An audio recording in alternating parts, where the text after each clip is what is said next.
Shawn Hyland serves as the Director of Advocacy for the New Jersey Family Policy Center.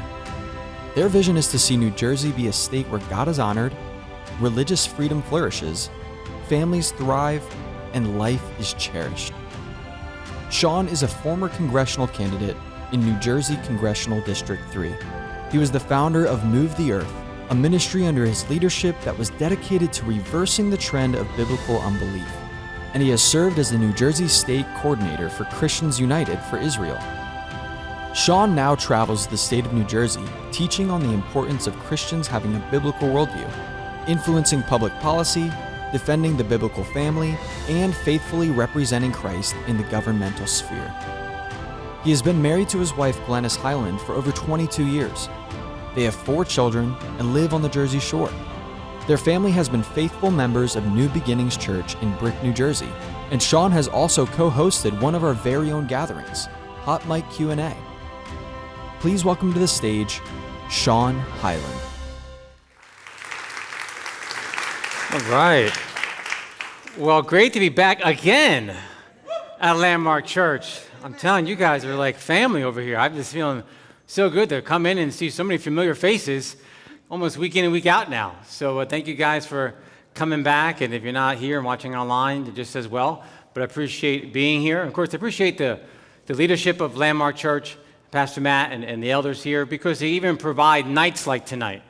We can come out and learn and ask questions and really see how our faith can be expressed in the public sphere, and particularly even in public schools, if you're a student or a teacher, what your rights are. And so just kind of gather around and learn about that as a body is so important. We're going to see more and more, as we know, things begin to shift and change. We're going to need to really be firm in what our rights are. And if you're uncertain of those rights, or if you get pushback or challenge on those rights, it's good to have some backup, that you have a sense of knowledge, a sense of awareness on what your rights are. So thank you for coming out today. It's always good to have nights like tonight. Oftentimes, I'll speak on parental rights, kind of a hot topic, and letting parents know what their rights are, and I'm doing that again next week in certain places, but we're not going that direction tonight. We're going to focus on student rights, teacher rights, your rights, living out there, in the public space, and particularly public schools as well. So again, Landmark, thank you guys so much. Leaders, elders, Pastor Matt, you guys are just amazing. And it's so good to have a local church that supports our efforts at the New Jersey Family Policy Center and all that we're doing around the state. With that, I want to kind of go into a short presentation, about 20 minutes, 25 minutes max. Then we're going to bring up Karyn White from the Pacific Justice Institute. We'll have a little Q&A here with you guys live. And again, watching online, you can send your questions in. We'll handle some of your own personal questions, personal situations. We'll send Karyn an invoice for her services as an attorney. No, just joking, pro bono. Tonight only, guys, tonight only. So pick her brain as much as you can. I'll just sit back and moderate. But no, we'll have some questions. And at the end, we're going to have Matera from FCA come up here and share what they're doing in local schools as well. And you'll leave here not only prepared to share your faith, but knowing you have the right to share and express your faith in the public square. So the word I want to turn to as a word to really take home is the word neutrality. Neutrality.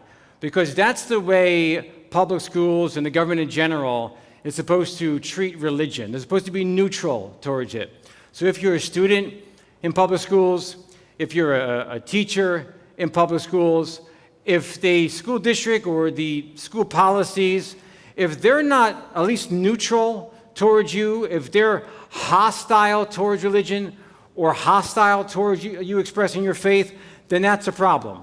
Because schools cannot show favoritism toward religion. We're not asking that or saying that, but they can't be hostile against any particular religion whatsoever. So as we like to say, schools must accommodate, not just tolerate. So it's one thing for them to kind of roll their eyes and just tolerate. No, they have to really accommodate you. So there's certain rights you have to meet as a student club, a student to express your faith at certain times. And if they're giving you a hard time about that, they're not accommodating you, they're being hostile towards you, and that's simply not fair and not right. So anytime you're in a situation dealing with the school board, school administrator, or if you're a school board member here tonight or again watching online, and there's a question that you have to wrestle with. Should we allow this? Can we allow this? Is this allowable? Can we do this? Well, the question must be asked, is this policy or action neutral or hostile towards religion? And if, bottom line, simple standard to use to judge if it's hostile or neutral, is anybody else doing something very similar in the school?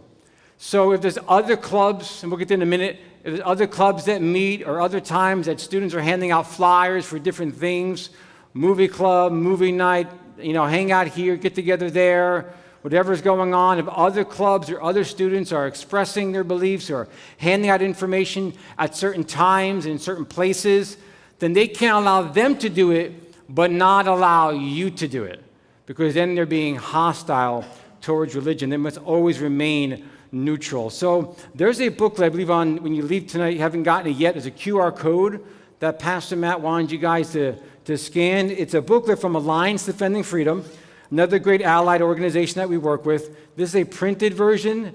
There's an online electronic version. It's called Student Rights Handbook K-12 through University.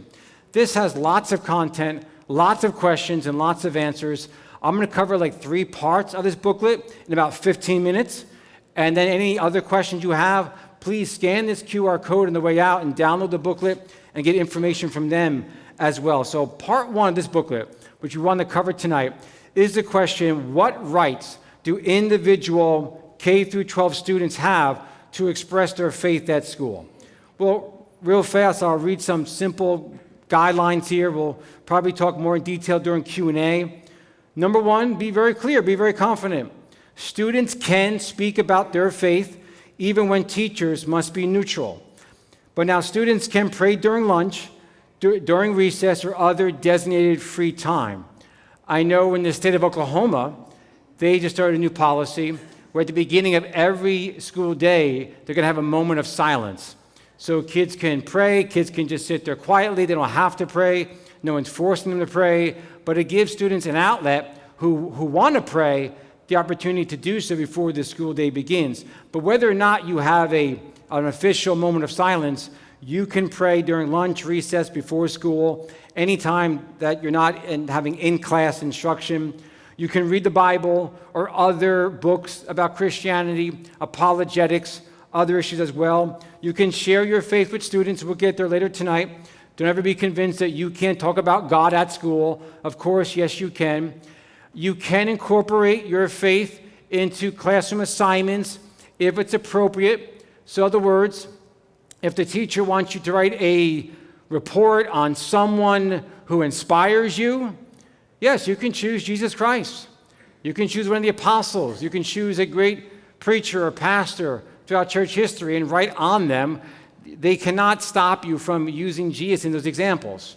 But if they say, we want you to write a report on the president that has most inspired you, then you have to write a report on a president. However, you can also write, this president inspires me because, and then talk about the president's faith life, his dedication to Christianity, his love for the Lord, and other things as well. So that's how you can use that class time, use those assignments to express your faith.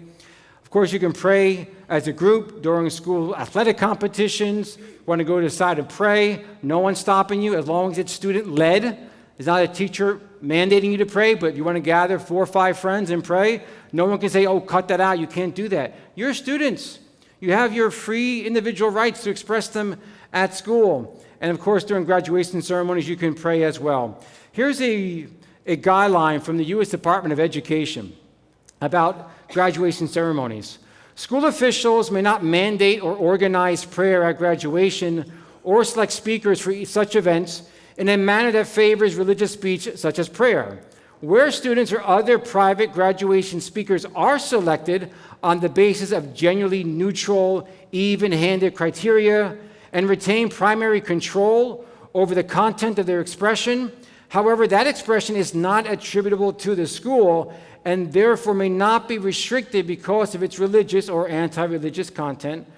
To avoid any mistaken perception that a school endorses student or private speech that is not in fact attributable to the school, school officials may make appropriate neutral disclaimers to clarify that such speech, whether religious or not, is the speaker's and not the school. So in other words, if you are speaking at a graduation, you're a valedictorian, a salutatorian, class president, you want to incorporate faith into your speech, if the school doesn't have a policy where they review your speeches, then you're free to say whatever.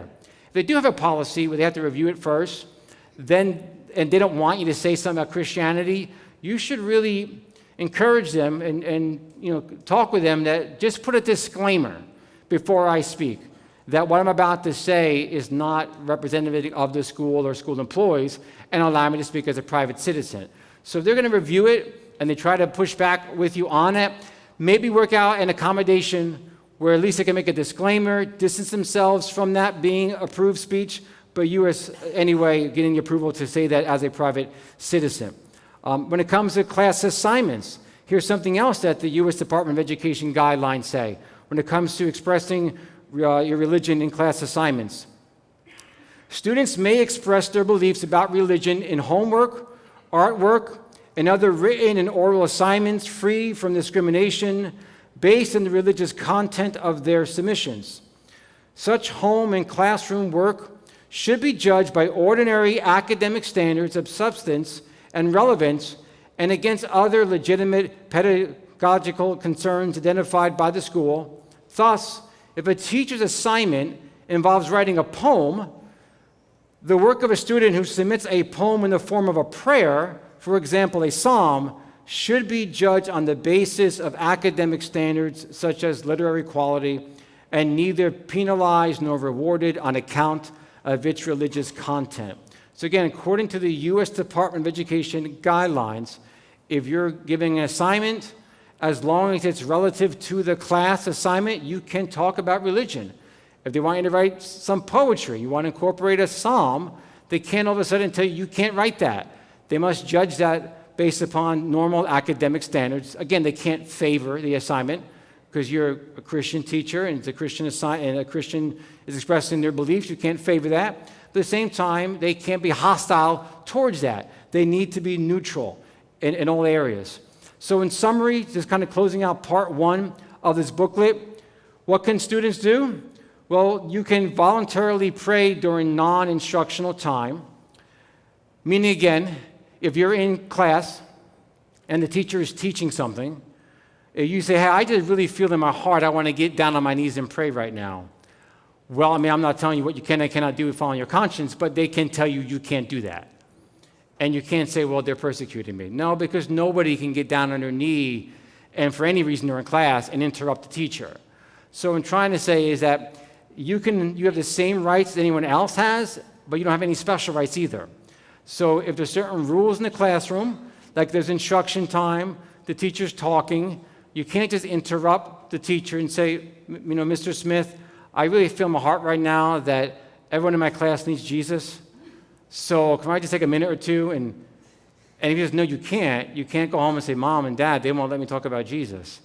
Well, they would after class, or at recess, or on the playground, or in the locker room, but you can't do it during class time. But neither can anybody to interrupt class. Say, hey, I really want to talk about the Marxist revolution. No, we're not talking about that today. Maybe we do talk about that, but not today. So make sure you follow class instruction, follow guidelines, use common sense, but you do have rights. Number two, you can read religious texts at schools, express your faith in class assignments, and of course, boldly share your faith with other students. Again, it could be a great mission field, the public school, but understand the guidelines that you have to follow as well.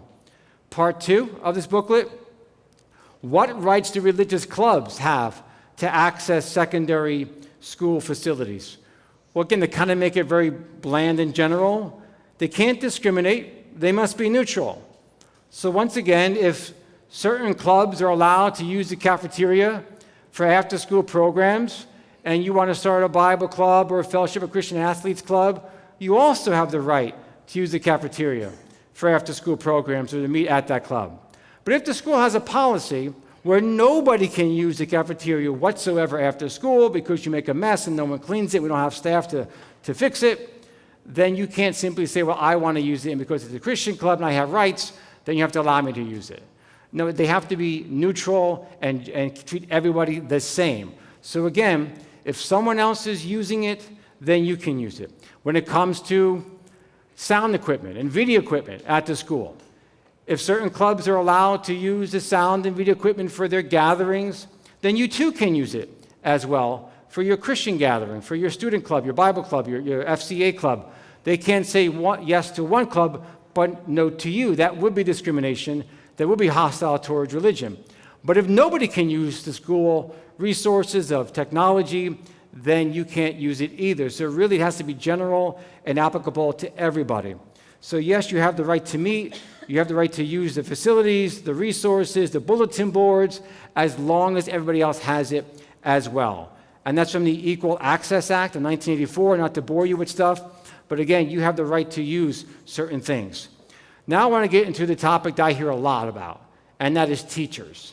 Because oftentimes when I'm speaking about issues going on in public schools, no matter where I go across the state or at my desk getting phone calls and emails, if there's a teacher, they always want to know, well, what are my rights in that classroom? What are my rights as a school employee? Again, that's part 3 of this booklet, so if you download it, you get much more than I can share in 25 minutes. Well, teachers do have rights because you are a citizen, you're an individual, you have constitutional rights, but you're also an employee of the government. So when you are carrying out your employee responsibilities as an employee of the state, then that means you have to follow the state rules and what you can and cannot do as a state representative. But when it's your own time in the class, in the school, again, between classes, your lunchtime, your break time, after school, before school, you're an individual.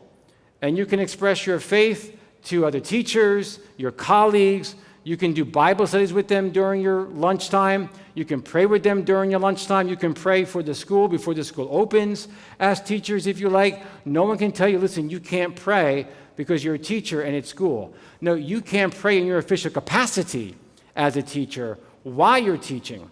You can't lead a student group at the school after school. You can be a faculty advisor.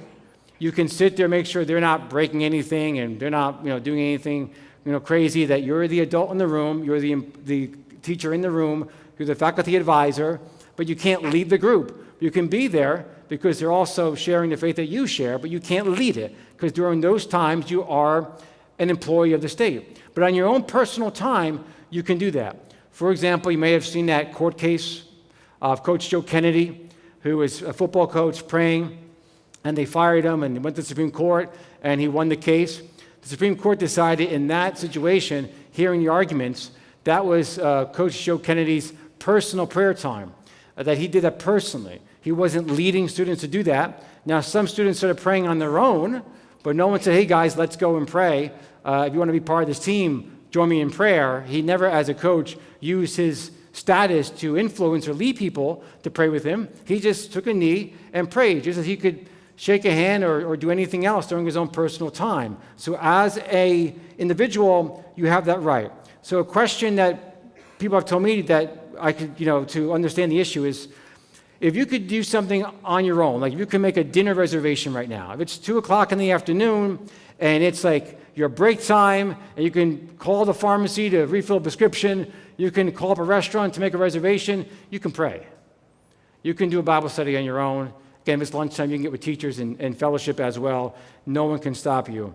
Here's what the U.S. Department of Education says about teachers and their rights in school. Teachers may take part in religious activities where the overall context makes clear that they are not participating in their official capacities. Before school or during lunch, for example, teachers may meet with other teachers for prayer or Bible study to the same extent that they may engage in other conversation or non-religious activities.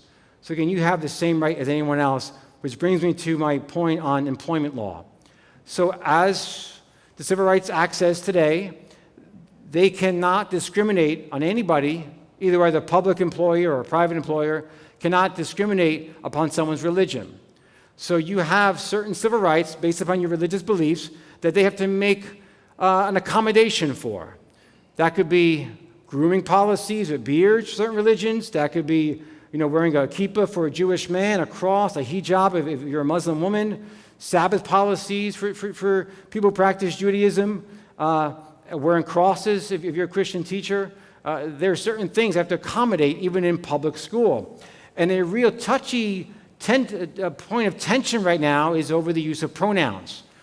Are you forced to use certain pronouns? And there's court cases that teachers have won that they don't. There's some court cases that are still being heard. So we would like to suggest right now that if you're a teacher, or really if you work in any environment for that matter, and you don't want to use pronouns that violate your religious beliefs because it's saying someone is a certain biological sex that they're not. And we know male and female, man and woman made in the image of God, and I don't want to affirm something that I know not to be true. We would encourage you to ask for what's called a religious accommodation.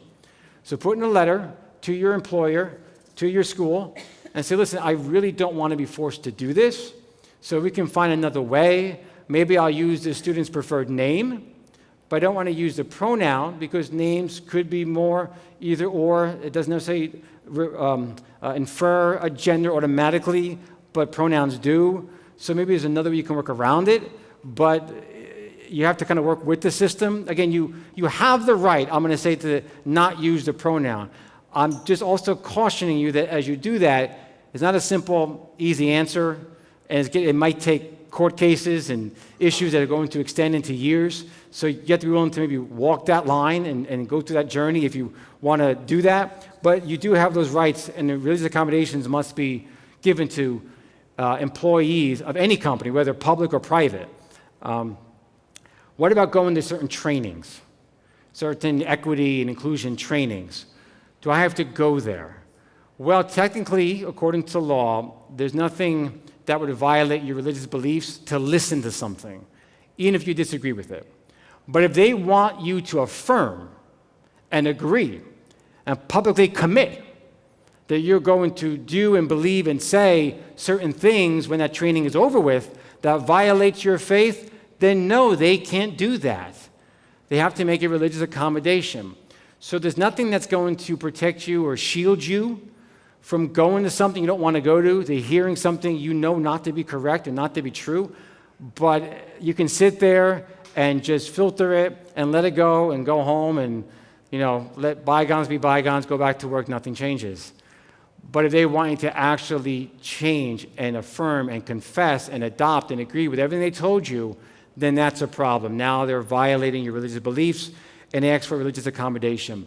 I know one situation in New Jersey about 2 years ago. A teacher came to me. Again, we'll get more specifics in a minute when we have our Q&A. And she says, I had a really hard time teaching certain transgender diversity lessons. I didn't want to do it.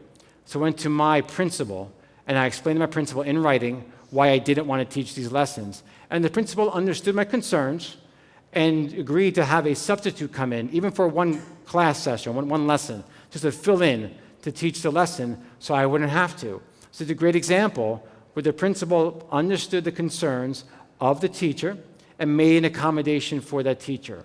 I'm not saying it's always that easy, but I am encouraging you to at least express in writing your objections and ask and request for a religious accommodation.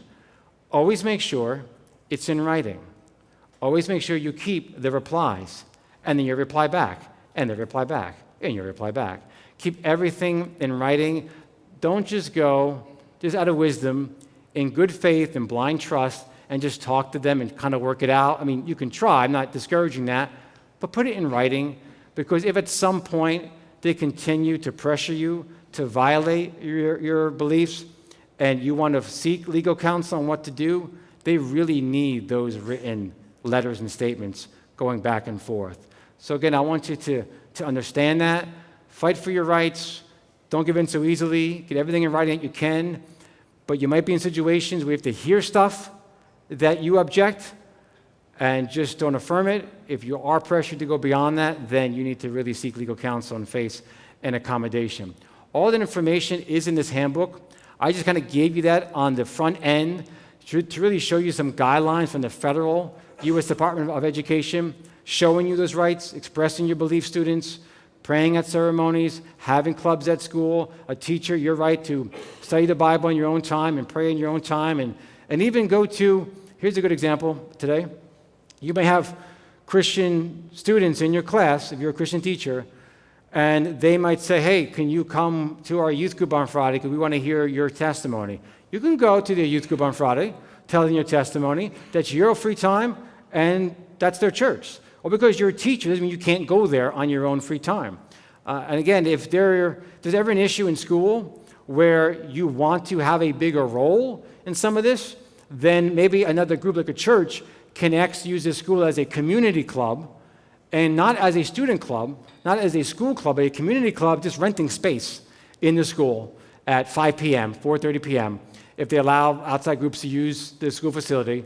And then you're coming in as a private citizen after school hours, part of a community club, not in any way in your capacity as a teacher in a student-led program after school, if that makes sense. So that being said, we're going to kind of close out the presentation, open up for Q&A. I'm going to invite Karyn White from the Pacific Justice Institute to come on up. She is a local church member. Many of you might know her. Please welcome her. She'll give you some information about PJI, and we'll take it from there. Thank you, Shawn. So Karyn, why don't you tell everyone, if they're not familiar with the Pacific Justice Institute, what that is, who they are, how you work with them, and how they can find help. Sure. Hi, everyone. My name is Karyn White, and I am a member here at Landmark. I started working for PJI, the Pacific Justice Institute, a few years ago. It's probably been a little bit longer than that now. It's a national nonprofit that offers free legal representation to people who need defense of their religious freedoms. So if you find yourself in a workplace or in a school setting where your religious freedom is being challenged and you don't know what to do, go to the PJI website. It's pji.org. And we have lawyers in almost every state. Not every single one, but we have a lot of them. I'm the attorney for New Jersey and Pennsylvania, and a lot of the work that Shawn and I have been doing together over the past 6 months has been in the public schools, and we're trying to fight and stem the movement in the schools to force the state's ideology on your children and on the students. And we can talk about that a little bit later as to some of the steps we've taken to do that. But tonight I'm here just to answer questions that you might have, things that might have come up in your workplace or with your students in school. It's so important to be involved if your children are in public school, to be 100% committed and involved and to know what your school is teaching your children. I'll be honest, you might think you know, but if you aren't looking at that curriculum, you don't know what they're teaching them. You might assume things, but unless you specifically say, can I see my fourth graders' curriculum in all classes, not just the health class, not just the PE class, you are not aware of what they're being taught on a daily basis. So PJI we were started by Brad Dacus. He's our founder, and he thought that religious freedoms were being trampled upon and there was a need for this. And so that's what we do. Great, that's pji.org. Yes. So we're going to do some Q&A. I know Ethan has a microphone. I'm not sure if Mark has one as well. So you have a question, just raise your hand. Anything to do with rights, student rights, teacher rights, what's going on legally, what you can and cannot do, maybe a situation that you face. Also online, there's, I believe, a number behind this as well. You can text in any questions. Does anyone have a question that you'd like myself or Karyn White to address this evening?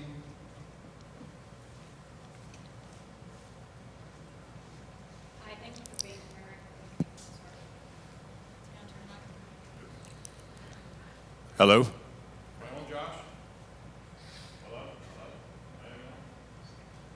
Hello? Hey. Thank you so much for being here. I started teaching in 1992 in public school. I currently continue to teach in public schools and am newly the president of the union for that, which has been very educational to begin with, and I'm happy to be doing that. Mine is kind of like a very big overarching legal question.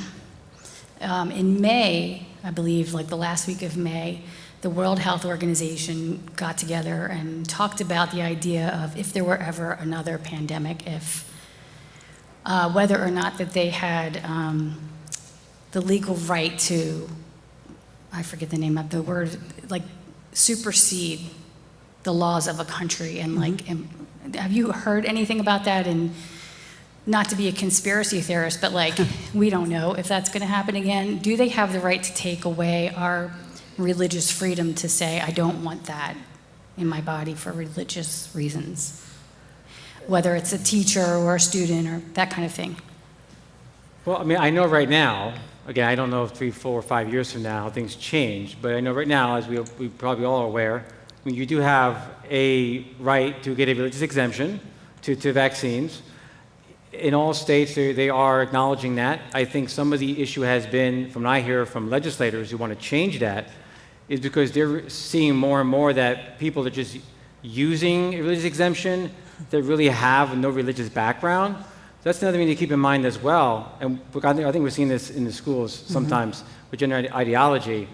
A lot of people are claiming it violates their religious beliefs, but they're going to want to see that you actually are a religious person. Because a lot of people are claiming religious, beliefs for an exemption, and they're getting questioned, like, but you never go to church. And so you don't have to go to church to be religious, but that's why they're kind of pushing back. So make sure as Christians, though, that we truly do believe certain things, and they have to respect those rights. Again, 3, 5 years from now, constitutionally, no, they can't. But I can't tell you 3, 5 years from now, constitutionally. So the World Health Organization can't supersede the sovereignty of the United States law? Like, you didn't hear anything about that from May, that meeting they had in May? Yeah. No, I'm just curious because my understanding was that the World Health Organization said that they could supersede the sovereignty of a nation in the event of a global pandemic and demand that people get them. And I'm just curious if you heard about that law. Well, when I read about that myself, I know legally the Congress and the Senate would have to agree in a sense of a treaty or an international agreement to allow that to happen. Now, that's never going to happen, most likely in America. But again, will they take emergency powers, and will the executive branch of government allow them to do that? I mean, I can't speak into that, I don't know, but normally, through normal processes, they just couldn't do that without the agreement of the United States Senate and House of Representatives to agree to that international deal. That's what I read about it. But how things normally work and how they might work, I don't know. Shawn, I have a question from someone online or texted it in. Their question is, do teachers have to call a child a different name from their given name? To love the students, I respect what they want, but if I was confronted by my admin, what would happen? So the calling them by a different name has been a way I have seen across the country that some teachers and schools have worked at an accommodation not to go down the pronoun path of having to affirm a gender, just call by a different name. So that's a little bit more tougher one to challenge with school administrators, but if you're a teacher, you might be able to work again with your principal to find another solution to the problem. But I think some of the compromises or agreements that have been made is that the teacher would use a preferred name, but not a preferred pronoun. And again, pronouns infer gender, names are more gender neutral, at least theoretically. So that's something that you might want to consider. But again, always have that conversation with school administrators. Well, one of the things that I was made aware of in some school districts is teachers are choosing to call students by their last name. And that doesn't change. While the student may change their first name or their pronouns, their last name remains the same. And as long as you call everyone by their last name and just not pick out a student here or there, that also has been a way that schools have been able to accommodate teachers who just don't want to get involved in the process of names or pronouns altogether. And I think a lot of teachers are doing that proactively before it becomes an issue. And if you're someone who believes that issue may be coming at you as a school teacher, it's what I recommend, is to start doing it now. Because if you do it and it's done successfully in your classroom and you treat all the students the same by calling them by their last name only, hey Smith, hey Foy, hey Jones, That way, when the issue does arise, there's not a problem. I call all my students by the last name. I've been doing it for months now, and no one has had an issue with it. And it's one of the ways that I've heard about through different litigation, that some teachers are proactively taking that step, seeing that this issue may be coming at them sometime soon. That's great. That's great advice. I didn't realize that. It's a great solution right there. Call everybody by their last name. Every student, you just did the one. Now, that would be, a civil rights violation. You're only discriminating against that student. But if everyone is called by the last name, it's a general rule you have as a teacher, and do it before that situation arises. That's just standard classroom practice for yourself. There's a way to solve the problem. Man, that's why we have you up here, Karyn. Look at that. That's worth the price of admission right there. Well, and like Shawn said, one of the most important things is if you find yourself in that situation as a public school teacher or even in your place of employment. I know a lot of places are requiring on your emails to put after your name and your title in parentheses, he, him, or she, her, whatever it is, they're requiring you to do. And some people believe that that is in violation of their religion, that they should not have to do that. And so you might find yourself in these situations in the workplace or in the public school system. There are ways to, I'll say, work around it and not simply dig your heels in the sand and say, I'm not doing what you want me to do, and that's the end of it.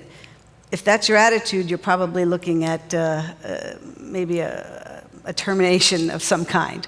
But if you approach it in a manner, as I believe Jesus would like you to, that is filled with love and compassion, that usually, to me, in my experience, has been the most effective.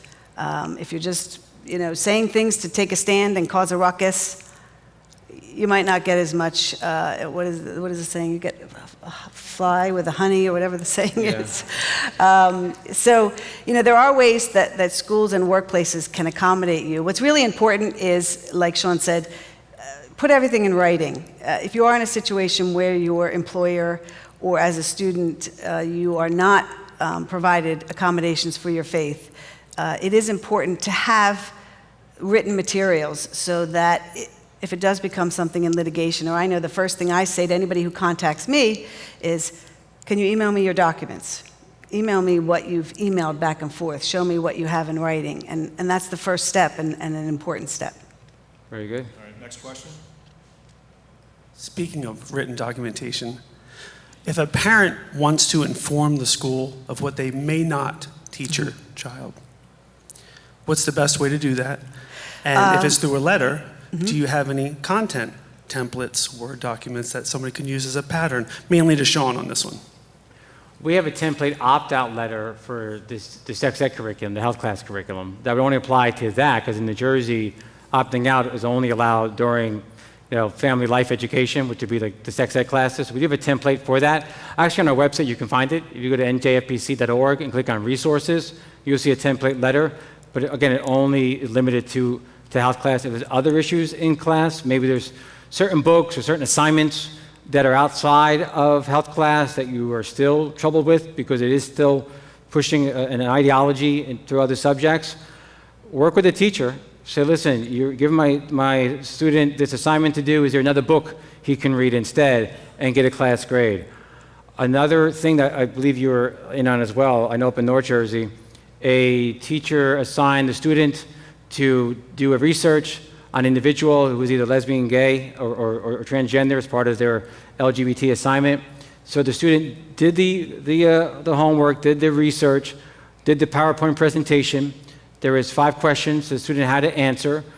4 of them was about when the person was born and what their accomplishments were in music or whatever. And then one of the questions was, what did they do to further the LGBT, advocacy, in our country? Mm-hmm. And the student refused to answer that one question. Mm-hmm.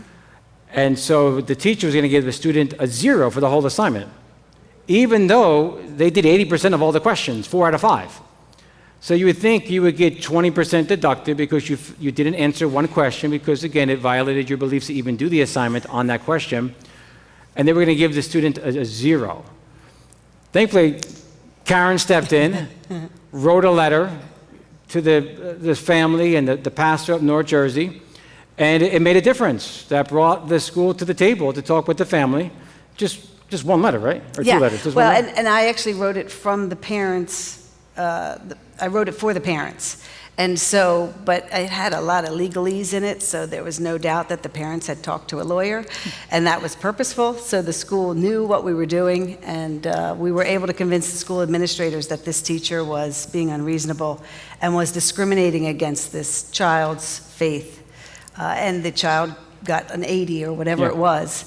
And to take that stand as a child in a public school, to me, is so impressive. And it's one of the reasons why I love working for PJI, to be able to help a young child that's willing to stand up and take that public stance at a young age. I don't know that I would have done it at that age, and so I'm happy to help. One of the things I do want to mention for the letter, and Shawn and I will probably work on this together over the next couple weeks. I just had a parent whose child started high school, and they went through the handbook page by page and had a lot of concerns about what the handbook was asking the child to agree to or sign off on and have the parents sign off on.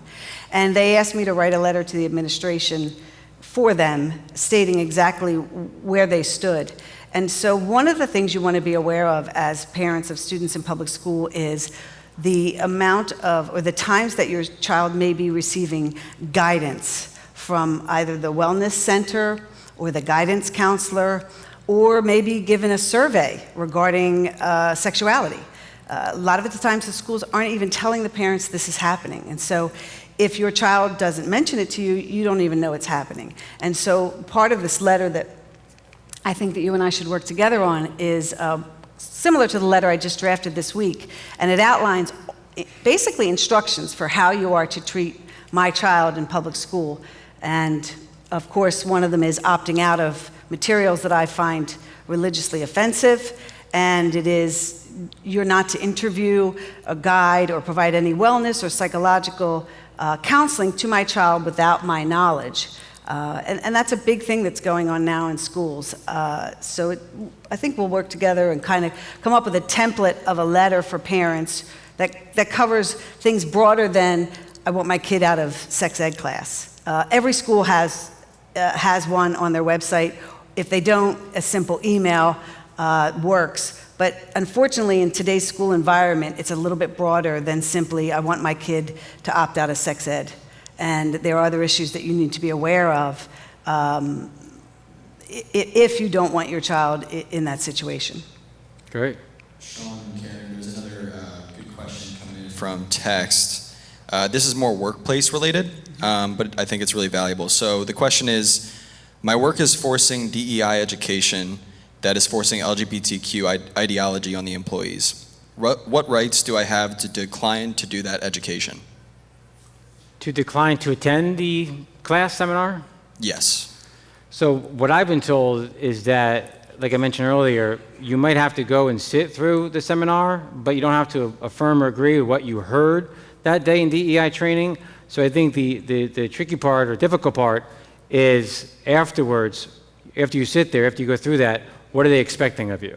Because now all of a sudden they are violating your religious beliefs, imposing a certain value system and religion upon you, and that's when you're going to have an issue. So going to DEI training, I don't know legally if you can find a reason that just going there violates your faith, but if they ask you to do something after the training, that's when a violation of your faith might be tested or be challenged there. So that's my knowledge of it. Yeah, I actually had a client who faced this in her workplace, and her difficulty with the training was that it wasn't merely a presentation of information, it was a presentation of an affirmation of a lifestyle that her religious viewpoints disagreed with. And I think that's where the distinction came. And what we did in that case was I immediately wrote a letter, and they put me in touch with their lawyer, and he and I talked, and I said, look, my client is willing to say that she's not going to discriminate against anyone.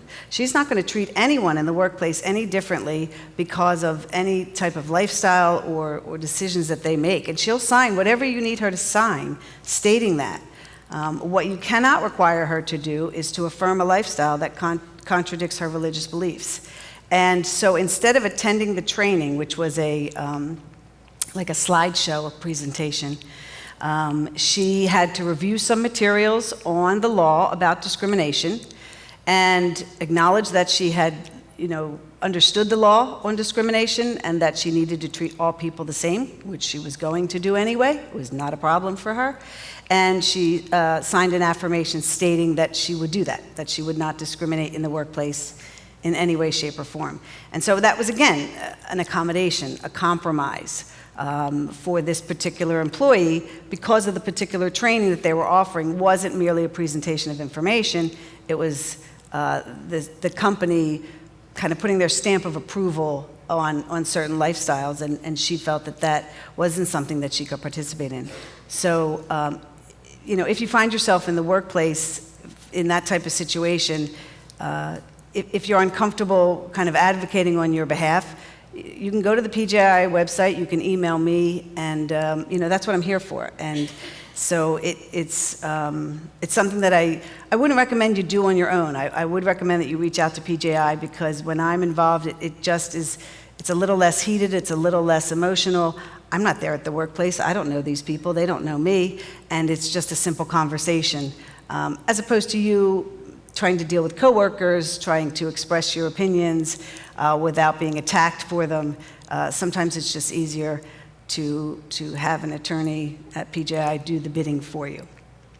Excellent. And that's why PGI is so great, a great resource you guys should really tap into. Any other questions up front here, I believe? I know the microphone's coming. Let's get the microphone. Well, actually, there's two questions now. So one was about the private schools, you said? Wait, here's the microphone. I'm sorry. My question was, do you deal with private schools? Actually, I had a private Catholic school in Pennsylvania where the parents were not happy with what was being taught in the curriculum. And we had some discussions with the board about their child attending. So you're right, and it's actually a good point that there are some private schools who teach curriculum and beliefs that you may find violate your religion. And so yes, I've found that it happens in all places. Then right up front. Thank you. Back to the names, all right? My daughter teaches third grade, and I used to teach. So you call the kids their last name, even elementary, and then do they call the teacher her last name? And then does the teacher call for parent conferences? Does she call them their last name? It's not, I mean, like, do you just have to like learn how to do that? You know what I mean? Like you would call me not Mrs. Saunders, you go Saunders. It's sort of like no, what? I don't see why the Who are students, you talking to? I don't see why the students would have to do that. No, I mean the teacher. The, Does the teacher? Oh, you mean the students wouldn't have to? the teachers would still refer to you as Mrs. Saunders. I don't see why that would have to change. And then what about the parents? You call them Mr. So-and-so and Mrs. Well, the situation would be that the child in your classroom has a new name or is preferring a different pronoun. If you're aware of a parent coming to a parent-teacher conference, I would assume you'd be provided their name before the conference. So, this is more of a situation where a student in your classroom has decided, has a situation where they have some gender identity issues and they choose a different pronoun, and you feel that you're not comfortable doing that because of your religious beliefs. One way to avoid that situation is to call all of your students by their last name instead of a first name basis or a pronoun basis. It might not work for everyone, but it might work in some situations.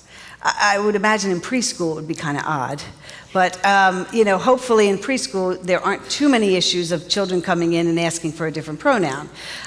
In the high school setting, it might be a little bit more workable.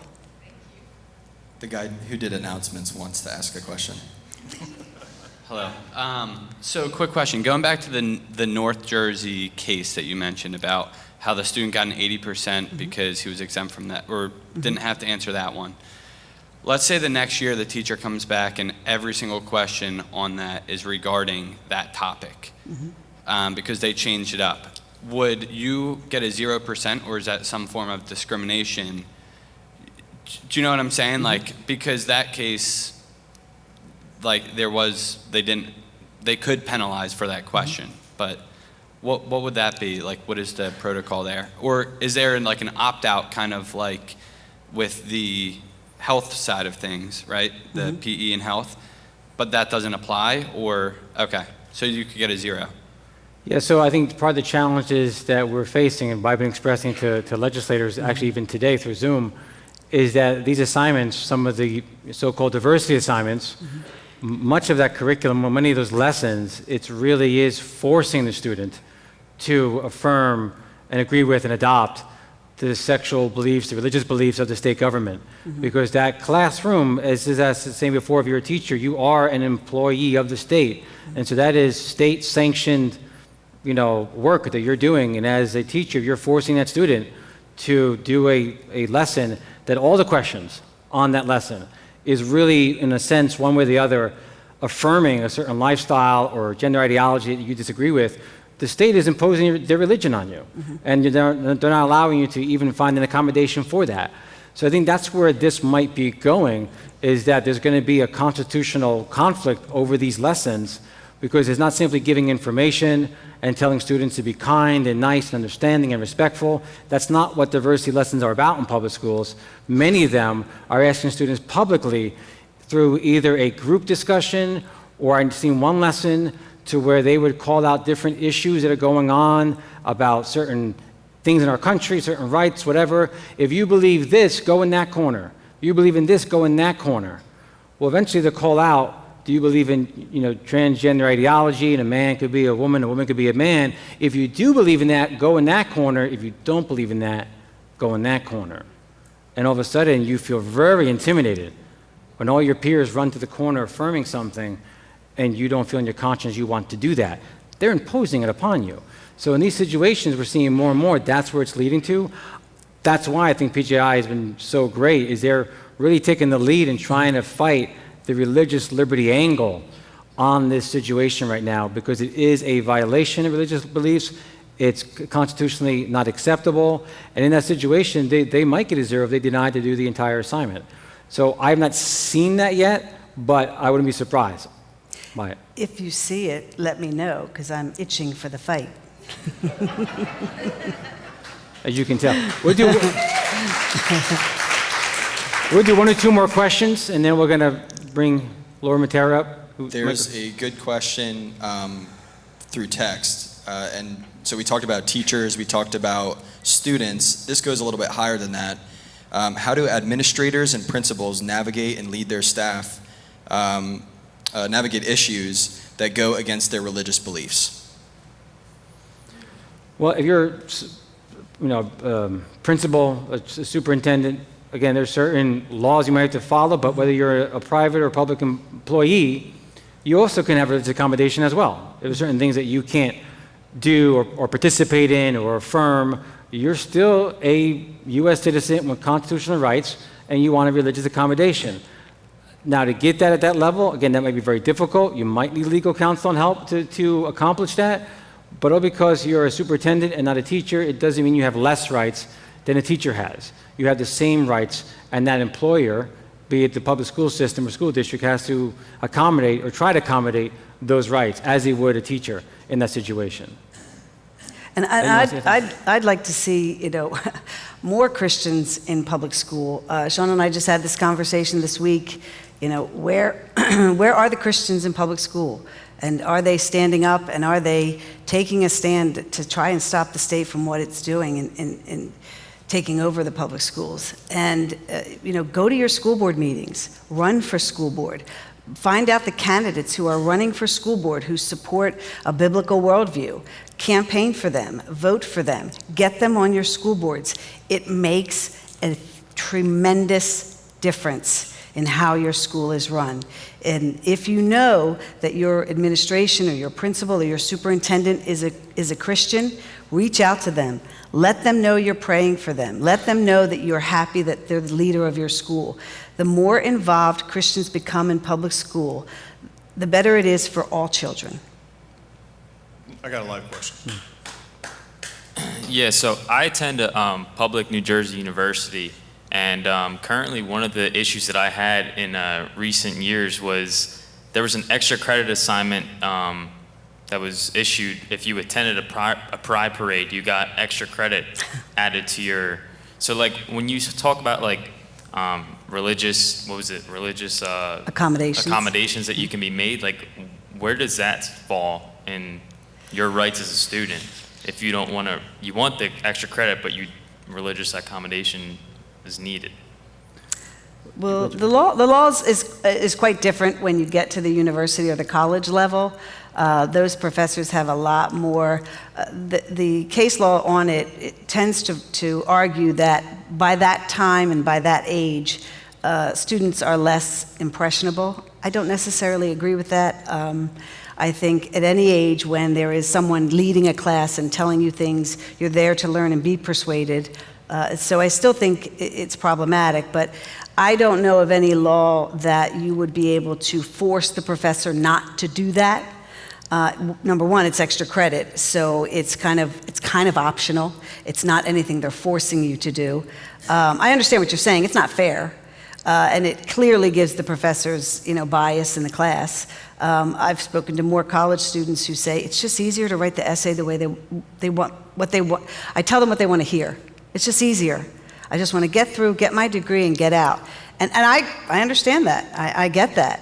But something like that is a situation where I don't think legally you would have any kind of standing to challenge it at that level, at the university or college level. The public college it's tough. It's really tough. And it's hard to combat the overriding, pervasive notion that if you're a Christian, you're a hater, and so I just pray for you and hope that you're standing up for Jesus in that public space. Yeah, I know something I read recently. I think it was in Missouri. Is there was a public university student, and the professor wanted him to write a report, even though he knew the student didn't agree to it. But he told the student, "Listen, I want you to just act like you're in their shoes. If you're arguing their argument, I want to hear you argue their argument." And so they would have to kind of write something persuasively on that issue that they may not agree with personally. But then the professor told the students, your final assignment is you have to join me. We're going to have a lobbying day at our state capitol, and you're going to advocate for a certain policy that we want to see passed. Now that would be an issue, because now you're no longer having a classroom assignment where you have to think about the issue and write persuasively, even if you disagree on the position you need to take within that classroom assignment.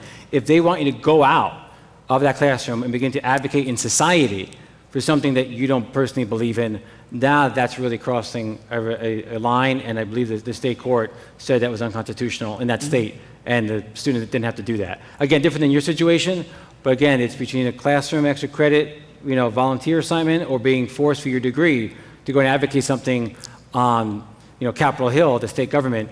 That's a different scenario. Yeah. Shawn and Karyn, I'll end with this last question. What if a school is hostile, like the coach you talked about in the presentation, to a teacher or student? What are the legal next steps, practically, for parent, whatever? And since our church just went through legal things, is it biblical to go through the legal system after that? Well, it's definitely biblical, because we have a court system. If not, then you're in the unbiblical occupation. And that's why we have a court system, because you're basically saying, listen, I see things one way, they see things a different way. Let's go to a court and have them make a decision. It's okay to have that disagreement and use the judicial system put in place to have that debate and allow a judge, hopefully, to make a ruling. If you don't agree with the ruling, go to the next level and fight it again. But that's our way in the public sphere, public space, of handling our disagreements over our rights and our law. So by all means, use the legal system. I would suggest, if you are finding hostility in the school from a teacher, or if you're a teacher from your school administrator, that obviously have that conversation, put it in writing. The reason I gave you some guidelines tonight from the U.S. Department of Education, it seemed kind of like dry and boring to read through them. I wanted you to see with your own eyes, not get lost in me just reading and you kind of getting lost in my words, to see on the screen, that's the U.S. Department of Education showing you, word for word, that you have these rights. So you can have confidence going back to the teacher, going back to the school, and saying, listen, I know I can do this. And if you don't allow me to do this, then I'm going to have to seek legal help. And then the first step is normally a letter that'll get written before they do anything else. So it's probably the easiest and fastest course of action is to write that letter. Want to say something along those lines? Yeah, before. No, that's pretty much, I would agree with that, Shawn. You know, don't be afraid to stand up for your constitutional rights. You have a right to freely express your religion. That's guaranteed by the Constitution. It's a fundamental right in our country, and unless people fight for it, it will be taken away. Exactly. So in these last few moments, we're going to transition to the Fellowship of Christian Athletes. And the reason we're doing that is because I reminded you as a student, you have the right to have student-led clubs on campus. You're a teacher, you have the right to be a facilitator advisor to those clubs. And FCA is known nationally and internationally, and they've got great student clubs across the country, but even right here in New Jersey. I mean, many student clubs.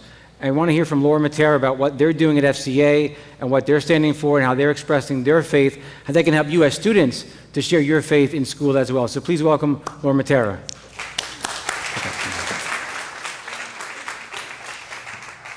Good evening. I am Laura Matera when I'm not doing announcements at Landmark.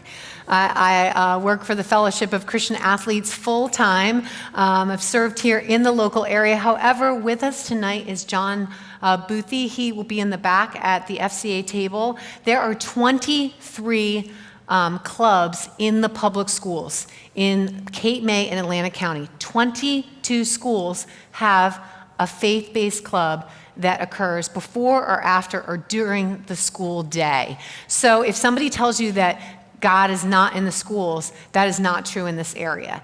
I was speaking with Shawn earlier, and I would say one of the biggest reasons that FCA is allowed to be in that space, other than the government does sanction that and gives us space under the Equal Access Law, is that the churches here have held their ground.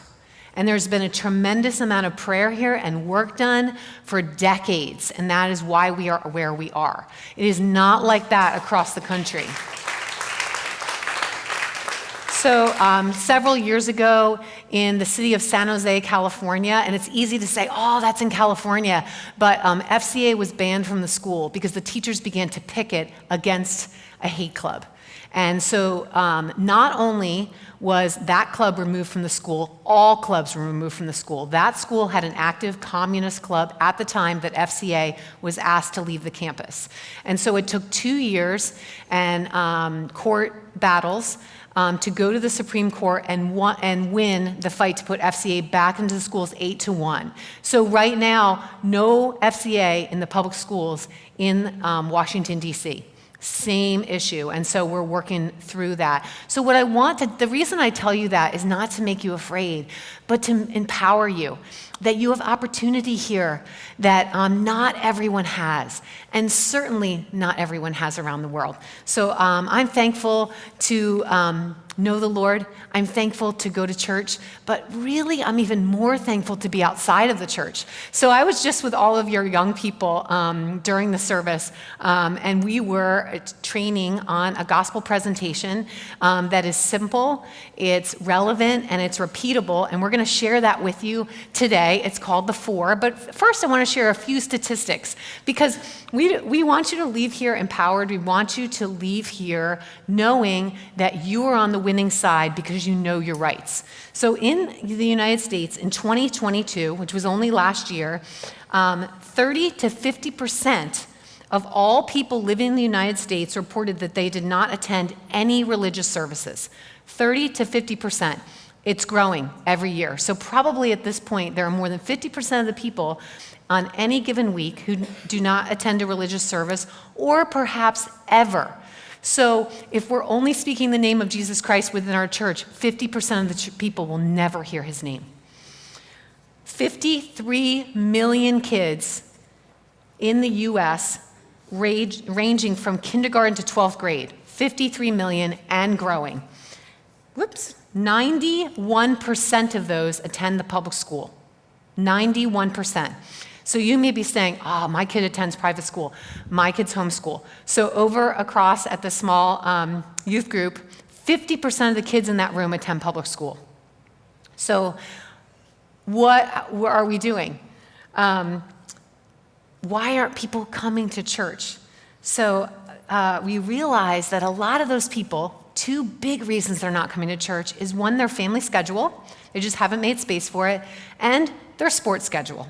And so 50% of all the children ages 6 to 17, that's 1/2 of the children living in the United States, ages 6 to 17, play an organized sport or they take sports lessons.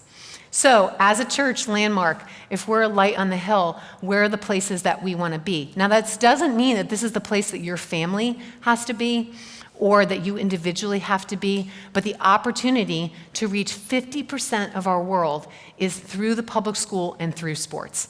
And so FCA is in both of those places. So you may wonder, why is FCA in the school? Equal access law. All of those clubs are run by student leaders. Every one of them are run by trained student leaders with a teacher that facilitates that. And so some of those people are in the room. So when I was over with your young people, we were training on the 4, almost all of them had heard the 4. And the 4 is not exclusive to FCA. It was actually developed by a Cru student in Sweden, but FCA markets it and uses it in all of their ministries, one-on-one, with small groups, and with large events. And so almost all your kids knew the 4. So all of them has probably interacted at some point. So if you have Asher, Christian, or Brianna, they were very outspoken. So if you're their mom or dad, be very proud. So actually, I did not teach it. The 2 guys spoke it, and Brianna had a testimony. She goes to public school. She shared the gospel at recess. So she had that opportunity. Why did she have that opportunity? Because she's sneaky? No, because she's bold and she's prepared and she has the tools. So what we want to do for you tonight is we want to give you the tools, we want to give you the boldness, and we want to give you the opportunity. And we believe that all those things exist. So we're going to take a little journey through the 4, and this is simple, relevant, and repeatable. You all got a wristband on your way in, and some people love wearing these. Some people hate wearing these. Personally, I like wearing these because it reminds me of who I am. I'm a sinner in need of the gospel. So every day that I have this on, I'm a sinner in need of the gospel, but it also reminds me that I have the opportunity to share the gospel and I have the opportunity to speak the gospel. And so I kind of have a little variety on today, just to let you know that this is a global opportunity. So FCA Ukraine, FCA Canada, FCA Wales. And so we have that opportunity to speak those things all over the world. So you are not the only ones sharing the gospel. There are open doors all over. So we love these because they're icons. It's a modern day language and it's easy. So we start off with the heart. So you can actually follow along because you have that visual, you're wearing it. And so I say, take a look down. It's the heart. All of these have scripture that goes with them. However, we're not going to speak the scripture to you right now. We're just going to be a little bit oriented toward a story that's quick so that you know you can share the gospel quickly. So God loves you with an enormous, unconditional love. Whether you believe in God or not, you do have an inherent need for love. You were designed that way. And without love, you actually cannot survive. And so we all know that, even if we deny the existence of God. I mean, we're all open for love. And so this is an agape love. This is a higher level love. This isn't romance love. So God loves you. He created you for a purpose, and he desires to know you. Because when we love somebody, we don't walk right by them. We want to get to know them. We want to be in relationship with them, right? So God loves you. But here comes another symbol. It's a division sign. What does that mean? The sin that's in our lives that we're born with, this need for the gospel, this need for love, that sin separates us from God. But today in this world, sin is called goodness. Sin is elevated as an opportunity. And one of the things we shared with the kids is that sin is oftentimes fun, but it leads to death, where God's love leads to eternal rescue. So oftentimes when we're talking to groups, instead of using that word sin, we use something that they would connect with more. Bad choices separate us from the things that we desire. separates us from the relationships we desire, separates us from our life goals, and we give examples for those things. So it not only separates us from all those things, but remember that God that I said loves you so much. Like, there's a huge chasm that exists, and we can't really enjoy receiving that love as much as we're supposed to. But every good story has a hero. And here comes our hero. Jesus Christ rescues us. So oftentimes we say, anybody ever need rescuing? Okay, we live right here, Riptides. We have some rescuers in the room, the actually physical rescues. But does anybody ever need rescuing? And most people have a need for that. We were with the really little kids, and they get their head stuck in between the railings at their house, so there was quite a bit of those stories, and they needed rescue. So they weren't like, no, I'm good, I'll just hang out here, I'll figure it out myself. They were like, yes. I raised my hand to say yes. When you need a rescuer, do you say, no thank you? You say yes. And so Jesus Christ is that rescuer. He came down to earth, put on human flesh, and he gave his life in ransom for you. And so God loves you, the sin separates you, but Jesus rescues you. So here comes the last one, the question mark. What will you do with Christ? The question mark, what will you do with Christ? So I grew up in church, and this is how it goes. You're going to leave here tonight. You have no idea. You could get killed in a car wreck on your way home, and then you got to make the decision right here. And that's not really my style. That's not really my relational style. So what I say is that question mark exists at any time that you're ready. Because God is a rescuer. He's a gentle rescuer. He's not a bully. He's not a bully. And so it's really important for us to remember that when we are owning our rights and we mix that up with some fear, that can create some bully in our heart. But that's not the way that God is, because we need the gospel, remember? So what will you do with Christ? We have that question, what will you do with Christ? And so God loves you. Sin separates you. Jesus has come to rescue you. What will you do with Christ? And what I love to tell people is that question mark, I want you to leave the conversation with me knowing that God loves you. But if you choose to accept Christ here, I'm going to pray with you and welcome you into God's family. But I want you to know that question mark is there for you when you're ready. So it's there for you when you go home tonight. It's there for you tomorrow. If you're in high school, it's there for you when you get to your first frat party and it doesn't feel as much fun as you thought it was going to. It's there for you 10 years from now when your marriage falls apart. It's always there. God's love has not shifted, and the opportunity is there. So we want you to leave with this tool. We gave you one on the way in. We're going to give you one on the way out for this reason. We're going to kind of charge you. One is for you, for people to ask you about, and one is for you to give away. So we would love for you to step outside your family and share Christ. Now, it was really neat to see the kids understand that opportunity and to understand that they needed a tool. So those 3 students that I mentioned, they had that tool and they had learned it and they used it. So one guy, I loved his story, his mom was here. He shared in the grocery store because the woman who was checking them out asked, and he ran through the gospel with her. And so I said to him, were you nervous? He said, no. And I said, why? He said, because I already knew it. I knew it. So it was something that he was owning. So, and our little kids, we said, we want to give you a present, but this present is to share. It's a personal present that you can keep, but it's also a gift that you can share. So we want you to know that this is a place for you to grow. This is a place for you to have safety. It's a place for us to worship together. But when you step out, you also are protected, not only by freedoms, not only by the law, but also by the love of God. And he is ordaining your life for a purpose, regardless of the law, to share the gospel in the places and spaces that you are in. One other thing I do want to mention, if you do have a child between 5th grade and 12th grade, that's what the equal access law covers. 5th grade to 12th grade. So those 5th graders to 12th graders, it's so important for them to be empowered. It's so important for them to be trained up. And it is not easy, but just that gift of being able to know who you are and who you are in Christ and be able to share that. The world's dying. Like, this is super important. And so we are going to give you a resource on your way out. Just thank you to our panel here, Faith in the Public Space. There's a little QR code here. And so this is going to give you, remind me what it's going to give you.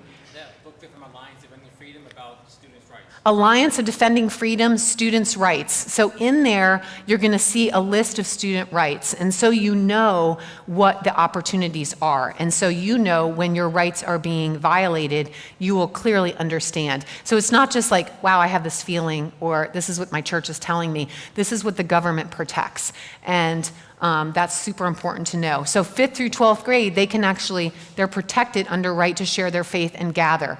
If you are not involved with FCA already and you want to support that, you want to talk to John on your way out. Also, if you're not involved in the school level and you want to be, talk to John on your way out. And we also have lawyers if we run into any issues and problems, so that we can support that. You're also going to get a QR code for the 4. And so when you click onto here, you're going to be able to see videos and content with verses for that. And I really encourage you, if you are on your own, go on here and learn the 4. If you're married and you're a couple, go on here and learn the 4. If you're a family, go on here and learn the 4 and begin your list of people that you want to share with. So you're going to have some names, but also you're going to be ready for those people that you don't know that are going to ask you. And then you're going to watch God work. So we also want you to stay connected and involved in church, so then we can be speaking that shared language to each other and encourage one another. Tonight, we are going to have prayer partners up here. We're going to have prayer partners in the lobby, I believe. So if you're responding to the gospel for the first time, please come up. Please pray with us. If you are finding yourself in a difficult situation and you need prayer for protection, you need prayer for boldness, please come and be with us. If you want to bring your children over and be blessed, by the group here, please come back with them and we'll work with you and do those things. This is your place to grow and to learn what God's purpose is for you. So I'm just going to pray us out. Dear Father, we just praise you. We just thank you that you are a defender. You are a rescuer. You are a God of purpose. You are a God with a plan. Lord, I thank you that you know each name here. You know each person here individually, Lord. And each person has opportunity beyond what others can imagine. So, Lord, we thank you for this time and space. We thank you for people who've dedicated their lives to knowledge, dedicated their lives to educating. Lord, we just pray over, not only over our next generation, Lord, our little ones coming up and our teenagers coming up, Lord, but we pray over the adults in this room. We pray that you protect them, that you empower them, and that you give them a voice, Lord. You give them a boldness of our younger generation. So, Lord, we just pray that you protect us until we meet again. In Jesus' name, amen. We'll see you on Sunday. Thank you so much.